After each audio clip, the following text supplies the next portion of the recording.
De modo que, no nosso caso em particular, de igual modo, nós, quando pensamos em multiplicar discípulos, fazer discípulos, estamos pensando exatamente que nós estamos pensando nos termos em que Jesus e os apóstolos revelaram.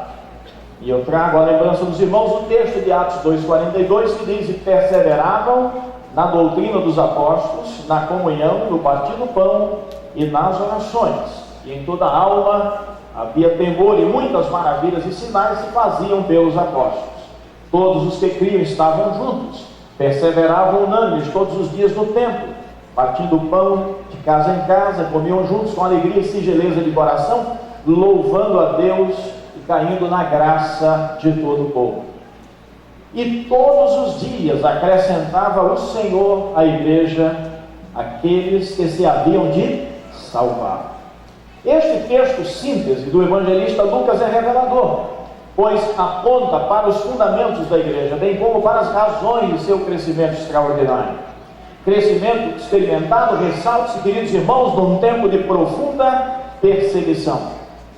Portanto, há 2000 anos, na Judéia ocupada por forças romanas, Jesus, o Nazareno, o Messias rejeitado pelos judeus, morto, sepultado e ressurreto, reuniu seus discípulos, dando-lhes uma clara e objetiva ordem. Atos 1:8: permaneçam na cidade de Jerusalém, diz o Senhor, até que do alto sejais revestidos de poder. Este grupo de discípulos, treinados pelo Senhor ao longo de 3 anos, revestidos pelo poder do Espírito do Senhor, deveriam realizar uma tarefa que, olhando pelo prisma da humanidade, pura e simples, seria impossível. Eles tinham uma tarefa transnacional diante deles: alcançar o mundo através da pregação do Evangelho. Amados, é para isso que a igreja existe, ou seja, glorificar a Deus enquanto adora. E igualmente, enquanto adora ao Senhor, ela sai para fazer discípulos de todas as nações.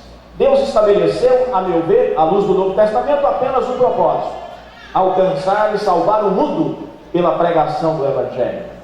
É para isso que a igreja existe: adorar a Deus e proclamar o Evangelho da redenção até que o Senhor Jesus volte.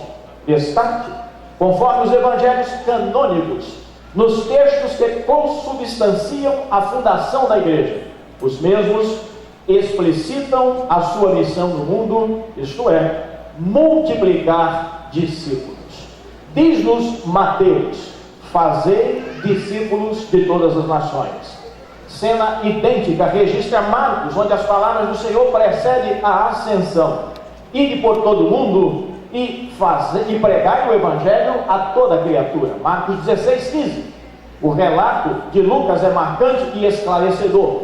Então abriu-lhes o entendimento para compreenderem as Escrituras, e então Jesus ordenou e disse que em seu nome se pregasse o Evangelho para o arrependimento e remissão de pecados a todas as nações. Em João, Jesus ordenou: como o Pai me enviou, assim eu vos envio. Depois, soprando sobre eles, diz-lhes: recebei o Espírito Santo. Aqueles a quem perdoados os pecados, ser-lhe-ão perdoados. Estes textos, meus irmãos, notem bem, são a carta de fundação da Igreja de Cristo. Ora, estes mesmos textos são também a carta de fundação da obra do coração de Deus, a obra missionária. Na verdade, pela pregação do Evangelho, a igreja cumpre a sua missão primordial no mundo, isto é, conduzir pecadores a Jesus Cristo, o Salvador e Senhor. Assim, objetivamos neste sermão demonstrar que o testemunho cristão, por meio da ação discipuladora da Igreja de Jesus Cristo, cumpre este propósito do Senhor nosso Deus. Amados irmãos, Deus nos chamou e confiou a tarefa gloriosa de fazermos discípulos de todas as nações. Obedeceremos, mas qual o método a ser adotado? De início, eu gostaria de dizer aos irmãos que há apenas um método estabelecido por Deus. Homens salvos por sua graça, perdoados pelo poder do sangue do Cordeiro, revestidos do poder do Espírito Santo, dominados por uma paixão capaz de incendiar a mente, o coração e a alma na entrega da mensagem e na busca das almas perdidas. Portanto, meus amados irmãos, como igreja do Senhor, multiplicar discípulos segundo o padrão neotestamentário é o nosso chamado missionário. Desse modo, a minha primeira tese é que o testemunho que promove a expansão missionária da Igreja de Jesus Cristo está alicerçado, sólida e firmemente sobre o fundamento da grande comissão, nos termos do grande imperativo: portanto, ide, indo, fazei discípulos, louvado seja o nome do Senhor. No texto grego, a forma verbal, aqui empregada pelo Senhor, está no particípio passivo auristo, um tempo verbal que nós não conhecemos em nossa língua. Mas é interessante que no grego o sentido é de enquanto indo, fazei discípulos. A ideia é de uma ação permanente. Enquanto nós nos movemos como servos do Senhor, estamos indo e fazendo discípulos. Como discípulos de Jesus, nós temos de ir e fazer discípulos por toda parte, ou seja, multiplicar discípulos.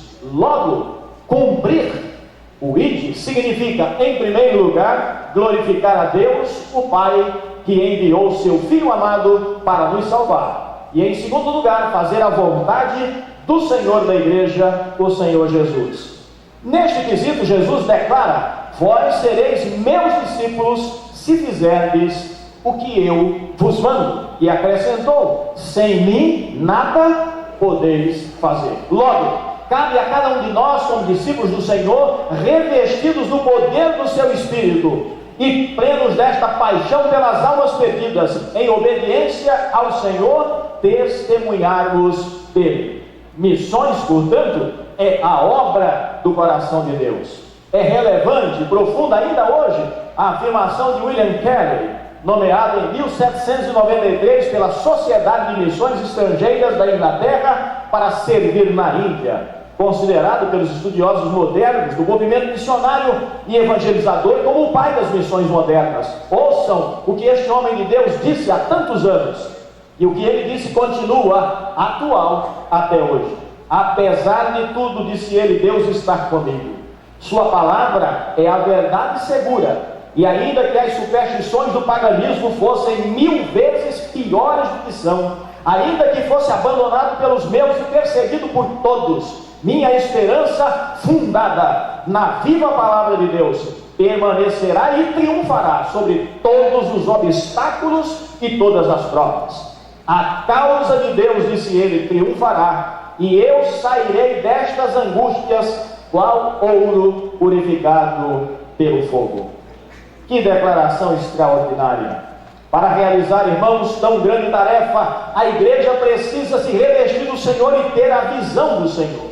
Assim, nós, que somos a igreja atual, precisamos ter esta visão apaixonada pelos perdidos, esta visão que é permeada por um amor incondicional, o amor de Deus pelas almas perdidas, que João sumariza em seu evangelho no notável verso 16 do capítulo 3, que vamos recitar agora. Ele disse: Deus amou o mundo de tal maneira que deu seu Filho unigênito, para que todo aquele que nele crê não pereça, mas tenha a vida eterna.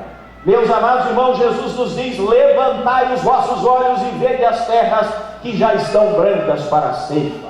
Notem bem que este homem inglês, este servo de Deus, realizou uma obra notável. As igrejas da Europa, de igual modo, mas hoje, não apenas a Inglaterra, mas toda a Europa e até mesmo os Estados Unidos da América, carecem da ação missionária da igreja de Jesus Cristo, porque eles abandonaram o evangelho da graça de Deus em grande parte. E o que acontecerá conosco, meus amados, no Brasil, se não continuarmos fazendo discípulos? Na próxima geração, o Brasil será um país que também necessitará de missionários, como hoje ocorre na Europa e nos Estados Unidos largamente. No livro de Atos, Lucas define a grande comissão de Mateus 28, 19 e 20 nos seguintes termos: mas recebereis poder ao descer sobre vós o Espírito Santo que há de vir sobre vós, e ser-me-eis testemunhas, tanto em Jerusalém, como em toda a Judéia e Samaria e até aos confins da terra. O texto, notem bem, aponta para a expansão transnacional da Igreja de Jesus Cristo, que começando por Jerusalém, deveria alcançar os confins da terra. E pelo poder do Espírito, chegou aqui em Itamaraju, louvado seja o nome do Senhor. Amém? Chegou nas mais diversas cidades e nos mais diversos rincões desta nossa pátria amada. Sim, meus irmãos, o texto aponta para uma realidade inconfundível. Jesus declara que seus discípulos possivelmente teriam de morrer pela causa. A noite é que o testemunho que promove a expansão missionária, isto é, que faz discípulos da Igreja de Jesus Cristo, tem como meta suprema a que Jesus estabeleceu: alcançar o mundo todo com a pregação do Evangelho da cruz de Cristo. Mas pergunto aos irmãos, qual o segredo para o crescimento tão extraordinário da igreja antiga? E por que nós não crescemos tanto nos dias atuais? A igreja antiga, terminologia que prefiro a primitiva, crescia exponencialmente, de forma natural, e crescia sobretudo em amor e graça diante de Deus e dos homens. Um fato importante a ser considerado na expansão da igreja é que ela apresentava um crescimento integral, consistente, perceptível, visível. Segundo Orlando Costas, teólogo porto-riquenho, o crescimento de uma igreja sadia poderá ser medido por 4 dimensões, que ele nomina de orgânica, diaconal, conceitual e numérica. Quero me deter no aspecto numérico, porque este relato está no livro dos Atos dos Apóstolos. Notem bem, os irmãos, em Lucas 9:1, nós somos informados que Jesus tem 12 discípulos. Lucas 10:1, 70 discípulos. Atos 1:15, 120 discípulos. No dia de Pentecostes, 3.000 batizados. Logo a seguir, 5.000 convertidos. E Lucas começa a definir o que estava acontecendo e diz: o número continua crescendo ao ponto de perder a conta, Atos 5,14.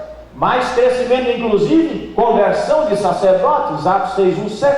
Cristãos se espalham devido à perseguição, Atos 1,8. Milhares obedecem à fé. Muitas igrejas são fundadas. Aldeias inteiras tornam-se cristãs, Atos 9,35. Gentios se convertem a Cristo.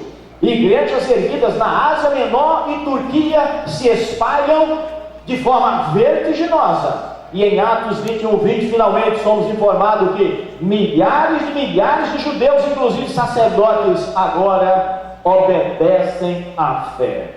A dispersão da igreja em face das perseguições permitiu também o cumprimento de Atos 1:8, Jerusalém, Judéia, Samaria e até aos confins da terra. Logo, a minha conclusão é: perseguição alguma deterá a expansão da igreja, se ela, revestida do Senhor e do poder do Espírito do Senhor, agir debaixo deste poder e sob esta autoridade. Porque aquele que diz, irmãos, operando eu, quem impedirá? Não mudou, louvado seja o seu nome.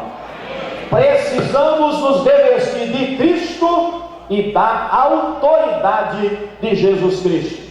Ainda bem que eu não preciso dele, pelo menos para ler. Para distante, sim.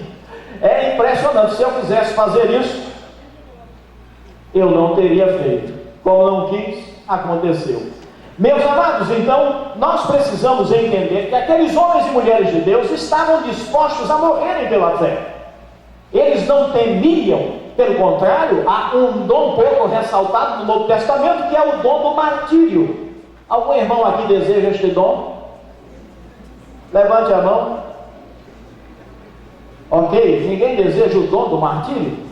A igreja do Novo Testamento ansiava pelo dom do martírio, isto é, morrer por Cristo por causa da fé em Cristo. Amados, um pensador cristão disse: existem igrejas que pregam o legalismo e crescem, outras o liberalismo e também crescem. Ainda há grupos que propõem sacrifícios e o povo obedece, sempre crescendo. Já outros não exigem nada e não conseguem crescer. É tempo, portanto, de buscarmos ao Senhor, se quisermos viver nos termos em que a igreja antiga viveu, se moveu, agiu e cumpriu a grande ordem missionária recebida da parte do Senhor. A igreja crescia, pois orava, santificava-se e dava testemunho do Senhor no poder do Espírito. Esta realidade está claramente estampada no livro dos Atos, pois Lucas a enfatiza repetidas vezes por meio da expressão cheios do Espírito, caiu o Espírito, veio sobre eles o Espírito e Deus fez algo extraordinário. Não devemos confundir estas expressões com manifestações típicas do pentecostalismo ou do neopentecostalismo. Pelo contrário, são manifestações do poder de Deus na vida dos seus servos que no poder do Espírito faziam a obra do Senhor. Lucas claramente estabelece os parâmetros desta igreja que cresce de forma saudável. Ele diz que ela permanecia, em primeiro lugar, na doutrina dos apóstolos. Há líderes, inclusive nos dias atuais, que dizem: doutrina, o que é isso? O que importa são as experiências. Meus irmãos, se a igreja de Cristo abrir mão da doutrina apostólica, ela pode ser tudo menos a igreja de Cristo.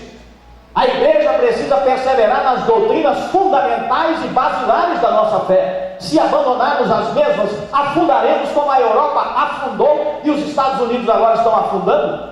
Nós não podemos abandonar o que Cristo e os apóstolos ensinaram à igreja, sob pena de naufragarmos. E naufragaremos, por certo, se tentarmos substituir o que Jesus nos entregou e os seus apóstolos como guardiões da sã doutrina. Nós igualmente vamos afundar. Por isso Lucas é enfático: perseveravam na doutrina, na comunhão, no partir do pão e nas orações.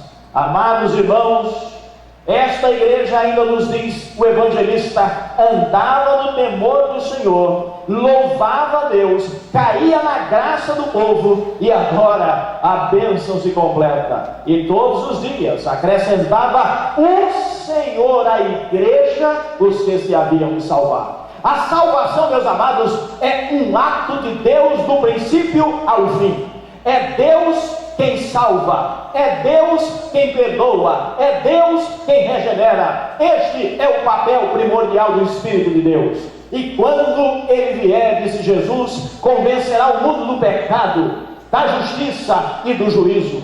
E vindo ao meu coração um dia, Ele fez isto na minha vida. Vindo ao seu coração um dia, Ele fez isto na sua vida. Ele não mudou, é o mesmo, pois é Deus, e continua agindo, pois o Deus que disse operando eu tenho, Ele irá, jamais mudou, jamais mudará. Nós precisamos nos revestir dele e do seu poder, se desejamos ver a igreja do Senhor crescendo em santidade, crescendo em unidade, crescendo em amor, crescendo no poder do Espírito e agindo para a glória de Deus no mundo. Amada igreja, amados irmãos, a minha terceira e última tese é multiplicar discípulos segundo o padrão neotestamentário. É o nosso chamado missionário. Logo, o testemunho que promove a expansão missionária da igreja por meio dos discípulos que fizermos conta com grandiosas promessas da parte do Senhor Jesus. Ouçamos o que Ele mesmo diz: ordenou e pregai a toda criatura, e a seguir disse: eis que eu estou convosco todos os dias, até a consumação dos séculos.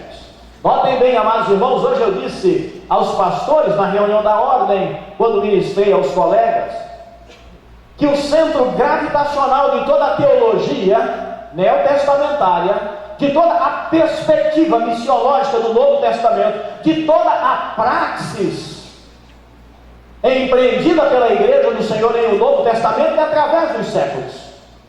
Tem como centro gravitacional uma expectativa, uma esperança gloriosa: a segunda vinda de nosso Senhor e Salvador Jesus Cristo. Amém? Quantos aqui estão aguardando o Senhor que breve virá? Digam amém. Esta igreja não pode abandonar esta expectativa. Ela é certamente o centro, se constitui no centro para onde, por onde gravitam todas as esperanças, toda a doutrina, todo o mover, toda a ação da igreja.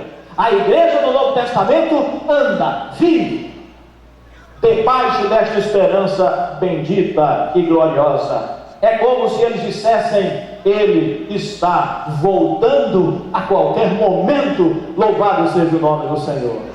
O grande reformador protestante do século XVI, Martin Lutero, disse: vivo hoje como se Cristo fosse voltar daqui a pouco, porque o amanhã não nos pertence.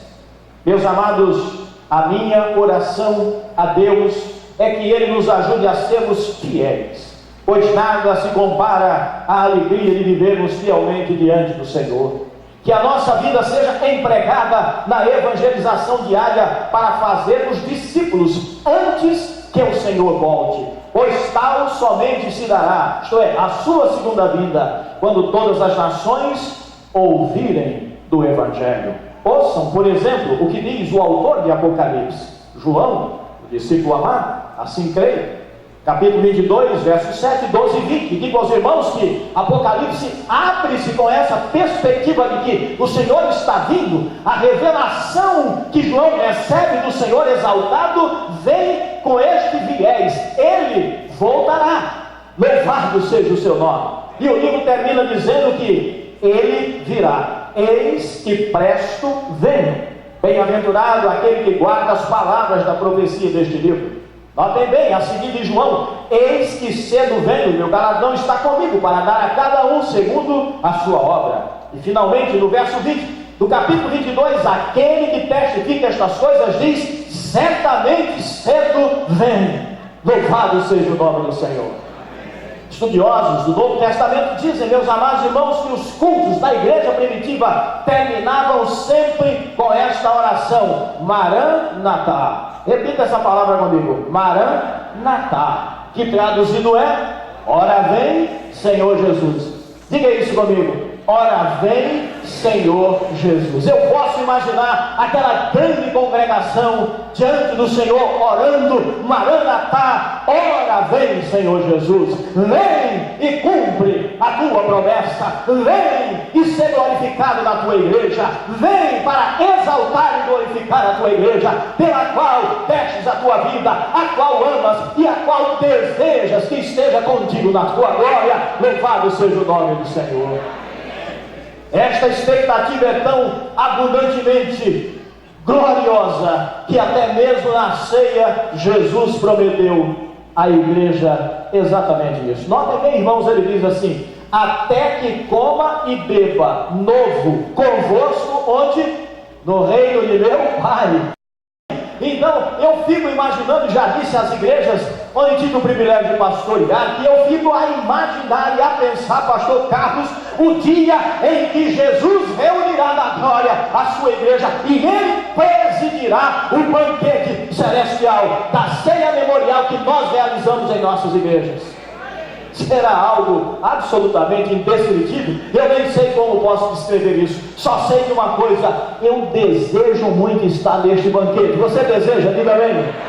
Este banquete será um banquete indescritível, porque o Cordeiro de Deus exaltado, glorificado, estará presidindo, e a sua igreja no entorno dele dirá: aleluia, aleluia, aleluia, louvado seja o nome do Senhor da glória. Amados irmãos, A presença do Senhor é que refrigera a alma, revigora a alma e anima-nos na luta contra a iniquidade, contra o pecado. A presença do Senhor nos inspira, nos fortalece, nos desafia. Eu me lembro de uma conversa que tive com o pastor Schutz, grande servo do Senhor. Grande é uma forma de dizer, todos somos nada diante dele, mas Schutz me disse uma coisa interessante antes de ir embora. Ele me disse: Sérgio, eu morreria feliz neste país, o Brasil que tanto amo. Eu deixei a minha pátria tão jovem. Quando eu voltar, não encontrarei mais meus amigos que lá deixei. Meus pais já se foram, meus parentes todos também, quase ninguém. Na igreja onde frequentei, não há quase ninguém mais de minha época. Eu vou voltar para começar tudo de novo, e se não fora meus filhos e a esposa, eu estaria lá agora sozinho, porque na família dele, poucos ainda vivem. Notem bem, os irmãos, que coisa impressionante. É a paixão por obedecer ao chamado do Senhor. Amados irmãos, a igreja compete levar o Evangelho ao mundo. Esta é sua missão intransferível, repito, e o Senhor promete abençoar com a sua presença, graça e poder a sua igreja, tão somente se ela for fiel.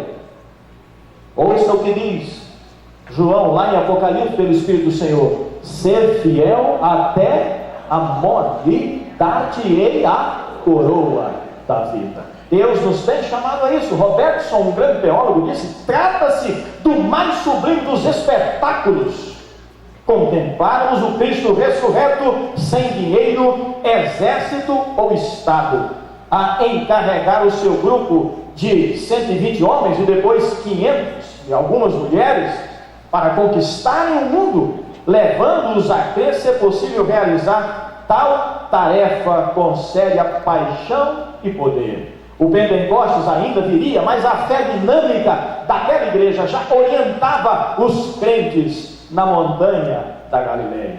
Logo após a descida do Espírito Santo, Lucas enfatiza que estavam presentes em Jerusalém, por ocasião de Pentecostes, judeus e prosélitos de todas as nações. Toda aquela multidão representa para Lucas o início do cumprimento da grande comissão, da evangelização do mundo inteiro. Nada deve deter o plano de Deus, pois somente Jesus pode salvar o pecador perdido de todas as nações. O pastor Gerson Rocha, um homem de Deus, pastor da primeira igreja batista em Vitória da Conquista, que tinha uma paixão missionária extraordinária, sobretudo pelas etnias indígenas, disse algo sobre a obra missionária e evangelizadora que tocou o meu coração, e me contou a história interessante de uma conversa que ele teve com Gunther Carlos Krieger. Ele disse que quando o encontrou, perguntou a ele, que trabalhava e trabalha ainda entre os gerentes: por que você está tão magro, Gunther? E ele respondeu: Deus não pede só a nossa alma, Gerson, mas pede também o nosso corpo, para que seja apresentado a Ele como sacrifício vivo, santo e agradável a Deus. Nesta obra, disse Carlos, entre os índios, o corpo tem que ser entregue mesmo. Sei que estou magro, mas não vivo para preparar um banquete para os vermes. Quando eu partir para estar com Cristo, os vermes nada terão para se banquetear, exceto os ossos secos. Que visão extraordinária tem este homem de Deus da obra que recebeu da parte do Senhor. Quando eu partir, os vermes só terão os ossos. Eu vivo para Cristo, é o que ele está dizendo, para a glória de Cristo. Eu vivo para levar homens e mulheres a Jesus. Como podemos fazer isso, irmãos? Concluindo: andando no temor do Senhor. A igreja antiga, primitiva, respondeu destes termos: ela andava no temor do Senhor, e ela enfrentou os sofrimentos no poder do Espírito Santo do Senhor. Portanto, meus queridos irmãos, nós, de igual modo, precisamos nos revestir de Cristo e do seu poder. Sim, o que pode impedir uma igreja, uma denominação de crescer, são as rixas, as brigas internas, a falta de unidade. Uma igreja cresce quando ela desfruta de paz, e Cristo é a paz. Uma igreja cresce quando ela anda no temor do Senhor. Uma igreja cresce quando ela se reveste do poder do Senhor. E uma igreja cresce quando ela obedece incondicionalmente ao seu Senhor. A igreja antiga aprendeu a viver e sentir a direção do Espírito, que em grande parte não acontece nos dias atuais. As pessoas hoje creem nos seus próprios esforços e métodos e na força da propaganda dos seus cultos, quase que psicodélicos. Mas o que o Novo Testamento diz é que nós precisamos depender do Senhor e do Espírito do Senhor, viver em adoração e santificação, pois é o Senhor quem acrescenta à sua igreja os salvos.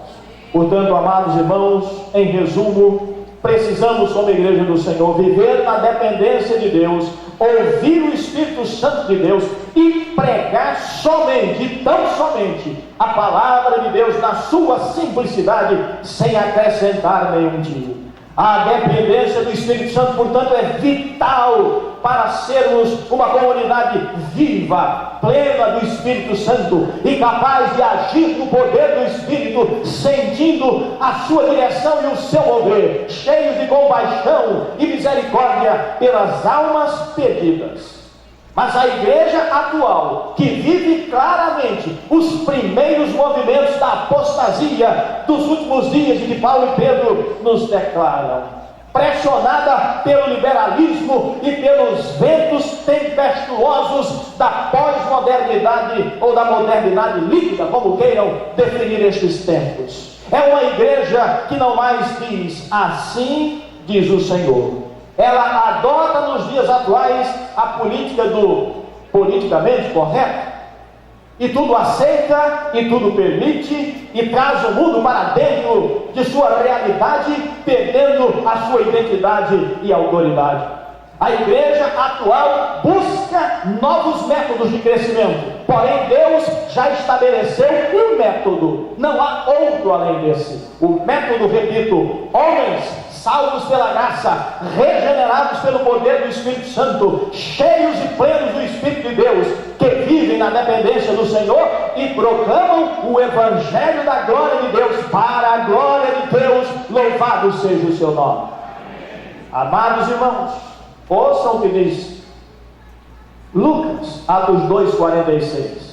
Louvando a Deus e caindo na graça de todo o povo, e todos os dias acrescentava o Senhor aqueles que se haviam de salvar. Atos 5,14. E crescia mais e mais a multidão de crentes, tanto homens como mulheres e agregados do Senhor. Atos 6,7. Crescia a palavra de Deus, e em Jerusalém se multiplicava o número de discípulos, edificando-se, caminhando no temor do Senhor e no conforto do Espírito Santo do Senhor, crescia em número. Atos 12,24. Entretanto a palavra do Senhor crescia e se multiplicava. Atos 19,20. Assim a palavra do Senhor crescia e se multiplicava. Ora, o campo é o mundo, e o mundo começa dentro da minha casa, onde há um incrédulo. O campo é o mundo, e ele começa lá no seu trabalho, onde quem está com você não conhece a Cristo, está perdido e indo para o inferno. O campo é o mundo, onde você, como professor universitário, tem diante de você uma grande congregação, quase sempre de gente que se declara ateu. O campo é o mundo, e você é a resposta de Deus para alcançar o mundo. Eknesi em grego. É a nossa suprema tarefa, pois a palavra etnos, além de significar raça, povo e nação, também aplica-se, às vezes, no Novo Testamento, a habitantes de uma simples província, por exemplo. Portanto, meus amados, estão incluídas na declaração de Jesus e na sua ordem para evangelizarmos o mundo, as tribos além da civilização. Paulo, considerando o mundos e a glória do ministério pastoral e da pregação, disse: porque se anuncio o Evangelho, não tenho do que me gloriar, pois me é imposta esta obrigação, e ai de mim, se eu não anunciar o Evangelho. Amém? E ai de mim, ai da Convenção Batista Baiana, ai das nossas igrejas, se não anunciarmos o Evangelho da glória de Jesus Cristo. Meus queridos irmãos, notem bem, este é o nosso chamado, este é o nosso mundo, o nosso trabalho, o que Deus espera de cada um de nós. Portanto, em resumo, notem bem, fazer discípulos alicerça-se sobre o fundamento da grande comissão, nos termos do grande imperativo divino, portanto, indo, fazei discípulos. Tem como meta suprema alcançar todo o mundo, ou seja, todas as etnias. E por fim, conta com grandiosas promessas da parte do Senhor Jesus Cristo. A glória do fazer discípulos e da ação evangelizadora. Disse o Dr. Davi Nin, reitor emérito do Seminário Teológico Batista no norte do Brasil, onde estudamos. Ele se reporta a Will Berger, o pioneiro da obra missionária e evangelizadora em nosso país. Ele menciona uma declaração deste homem de Deus que iniciou o trabalho batista no Brasil. Rio de Janeiro, 1º de março de 1881. Estamos ancorados esta noite nas águas quentes do Rio de Janeiro. É o mais lindo panorama que os meus olhos jamais contemplaram. Não posso descrever a beleza destas magníficas montanhas enroupadas de verde e entremeadas de casas e capelas. Nunca vi a Baía de Nápoles nem de Constantinopla, mas esta, a do Rio de Janeiro, certamente deve das paisagens mais encantadoras do mundo. Olhando, porém, esta noite para o lindo panorama cheio de luzes, cintilando a beira-mar ao lado das montanhas e quase confundindo-se com as estrelas, entristece-me o meu coração por haver aqui milhares de almas sem Deus e sem esperança, sob a sombra de um triste eclipse. Então ora, ó Deus, concede que a tua verdade, conforme encontrada em Jesus Cristo, encha esta terra do Brasil, de norte a sul e do Atlântico ao Mantis. Que Deus nos abençoe e que sejamos fiéis a este legado que recebemos da parte do Senhor, para que a obra do Senhor continue sendo realizada para a glória do seu nome, em nome de Jesus. Amém.